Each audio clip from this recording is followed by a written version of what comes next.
আজকে দুপুরের মেনু মুড়িঘণ্ট ডাল, তার সঙ্গে আলুর চিপস বাড়িতে ভাজা, মাছের ঝোল আর মাংস। অলরেডি মুড়িঘণ্ট ডাল আমার প্রায় রেডি। তো ফোড়নের জন্য দিয়ে দিয়েছি জিরে, শুকনো লঙ্কা, তেজপাতা, আদা। এবার এই তেলটা ডালে দিয়ে দেবো। ডালটা আগে থেকেই হচ্ছিল। তো দেওয়ার পরে এবার মাছের ঝোলটা বসিয়ে দেবো। তো মাছগুলো ভাজা হয়ে গেছে। এবার আলুটা ভেজে নিচ্ছি। বেশ লাল লাল করে ভাজা হয়ে গেল আলুটা। তারপরে দিয়ে দেবো পরপর সব মশলাগুলো, আদা, জিরে, শুকনো লঙ্কা। এই এদিকে মুড়িঘণ্ট ডালে দিয়ে দিলাম একটু গরম মশলা। তো এটা অলরেডি রেডি। মাছের ঝোলের জন্য সমস্ত মশলা দিয়ে আলুটা ভালো করে কষিয়ে নিয়েছি।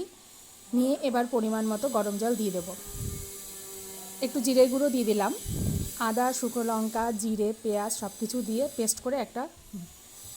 পেঁয়াজ আর টমেটোটা ভালোভাবে ভাজা হয়ে গেলে নামিয়ে রাখা সেই মাছের ঝোলটা আবার দিয়ে দিলাম। দুবার তেল দেওয়া এই মাছের ঝোলটা কিন্তু লাগবে অসাধারণ। দিয়ে দিচ্ছি একটু গরম মশলা, আর একটু ফুটিয়েই আমি নামিয়ে নেব।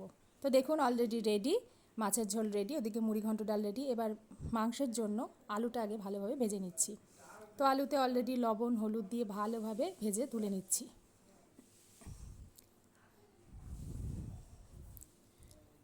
আলুটা তোলার পরে এবার দিয়ে দেব ফোড়নে শুকনো লঙ্কা, জিরে, তেজপাতা ফোড়ন দিয়ে দিয়ে দেব পেঁয়াজ কুচি। তো পেঁয়াজটা একটু বেশিই নিয়েছি। পেঁয়াজটা বেশি দেওয়াতে মাংসের গ্রেভিটা খুব ভালো হবে।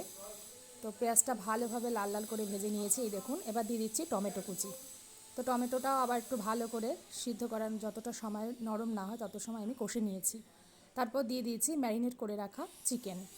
তো ম্যারিনেট করে রেখেছিলাম জিরে, ধনে, আদা, রসুন, একটু সামান্য পেঁয়াজ বাটা, শুকনো লঙ্কা বাটা, গোলমরিচ বাটা। তো এটা দিয়ে দিয়েছি। এইভাবে বেশ কিছুক্ষণ ধরে কষতে থাকবো। সামান্য ঢেকে দিয়ে আবার একটু তুলে, ঢাকনাটা তুলে আমি ভালোভাবে কষতে থাকবো। লবণটা যদিও আমি ম্যারিনেট করার সময় দিইনি, এটা পরেই দিয়েছি। একটু কষা হয়ে এলেই লবণটা দিলে খুব ভালো সেদ্ধ হয় মাংসটা এবং শিটে ভাবটা কম থাকে। তো দেখতেই পাচ্ছেন খুব সুন্দর কষা হয়ে গেছে। মাংস থেকে অলরেডি তেল ছাড়তেও শুরু করে দিয়েছে। খুব অসাধারণ লাগছে দেখতে চিকেনটা। এবার দিয়ে দেবো ভেজে রাখা আলুগুলো এবং খুব সামান্য পরিমাণে গরম জল। তো অলরেডি আমার চিকেনটা সম্পূর্ণ রেডি।